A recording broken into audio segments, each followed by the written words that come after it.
ये देखिए फ्रेंड्स, यहाँ पे हमारा ये ट्यूबवेल लगा हुआ है और इसी के साथ साथ ये एक सेवंती भी लगी है, जिसमें सेवंती अच्छी बड़ी हो रही है। वाइट वाली सेवंती को हमने इसमें लगाया था और आज हम इसमें हमने ये कुछ लहसुन की कलियों को ऐसे जर्मिनेट कर लिया था पानी में रख के, और इसे आज हम फाइनली इधर लगाएंगे।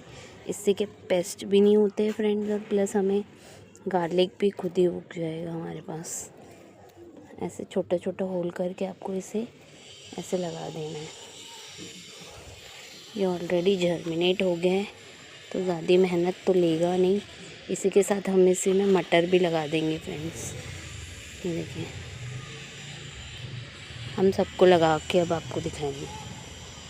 अब पानी डाल देंगे अच्छे से और फिर ये कुछ 3 महीने 4 महीने लेगा।